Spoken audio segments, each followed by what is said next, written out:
Why am I so passionate about the Greeks? I don't think, I don't believe in what you might call Greek exceptionalism. You know what I mean? That I don't believe the Greeks were uniquely, genetically somehow greater than any other species, any more than the British were in the 19th century when we had an empire. It's just, for some reason, there was a period in history, and I say for some reason, you can actually try and think clearly and logically about what those reasons might be, when the spotlight, as it were, was just on this area of mainland Greece and the Peloponnese and the islands around it and Ionia, what we now call Asia Minor, Turkey, you know, and bits of North Africa.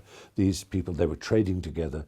The Phoenicians, who came from really near Tyre in the Holy Land, as we would now call it, Palestine area, they were the great traders, and they brought the alphabet, and the Greeks were the first people, as far as I can tell, who thought, let's try and be better than our parents. I know it sounds like a silly thing to say, but what I mean is they actually believed in progress. And there's no real evidence that anyone before them ever had.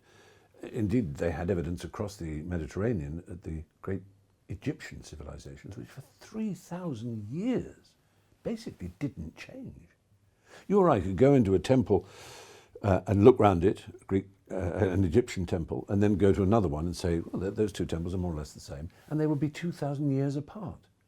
Now that to us is insane. I mean, you can't go to a house that's 100 years apart in Britain without being able to tell the difference between a 20th century house and a Victorian house, or a Victorian house and a Georgian house. It's obvious, but they had 1,000 years.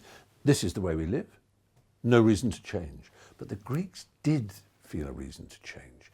And at the same time, their trade and things were settling down. The coastlines had settled, and that's a very important thing to remember. For a long time, the sea levels weren't stable, so you couldn't have a port. How can you have a port if you don't know that the sea level is going to rise up and flood it within 6 months? But once you suddenly noticed the sea levels were the same, you could have a port. You could suddenly start trading, talking with other people, communicating, and using this new gift of the Phoenicians, the alphabet. And all of these sort of things happened around about the same time, and there was enough peace and stability and ideas of thought and telling stories. I mean, all myths say, why are we here? Why do the mountains rumble? Why does lightning flash in the sky sometimes? And you know, when we were young as a species, we attributed such things to agencies. You know, there must be a figure who throws the lightning down, a lightning bolt. There's a god, like a god of lightning, and there's a god of sky and of rain, and one of earthquakes, and one of volcanoes, and one of all the things that we couldn't control. Why food burst out of the ground had a god behind it. All the things that, as I say, we couldn't say I did, were done by gods, and so we invented them. And then slowly, the Greeks began to understand more and more about how they could shape their own destinies, and how they didn't need to bow and sacrifice and apologize, and that the gods, if they did exist, must be like us: capricious, mean, unjust, jealous, wrathful, lustful, all the faults that we have, as well as the great qualities we have of courage and fortitude and pity and so on. And so with the Greeks, because they were written about so quickly, the poetry was created out of their myths. You have these stories that emerge that are like public dreams, that have this fantastic resonance. They tell us about ourselves in ways that are not preachy. It's not religious. It's not like religious parables. They don't say, this means you must behave like that. Some of them, of course, are like warnings. You know, Icarus flying too close to the sun and the wax of his wings melting and plummeting to his death. You know, you can see that as a classic warning of hot-headed youth not listening to sound advice from their elders. But they're not like that, the Greeks. You also admire Icarus.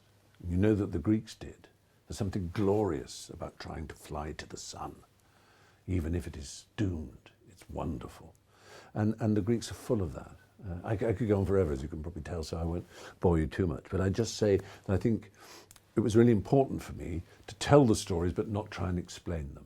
I have my theories, and you as readers will have your theories about what that story means, or what it is, if you like. If you think of myth as being the stories of a kind of collective unconscious of a society and a culture, sort of trying out, rehearsing, playing with ideas, deep thoughts about themselves, we can all say they're doing this with this story and that with that story, or this speaks to something. You know, Freud did it, after all, famously with the story of Oedipus. He saw it as a Greek expression of something very profound that we feel about our parents and so on. And you can agree with that or disagree with it, but it's not for me, in telling the stories, to guide you to a particular interpretation. I think part of the pleasure of them is like going around an art gallery. You don't want someone telling you what a painting means. It means what it is.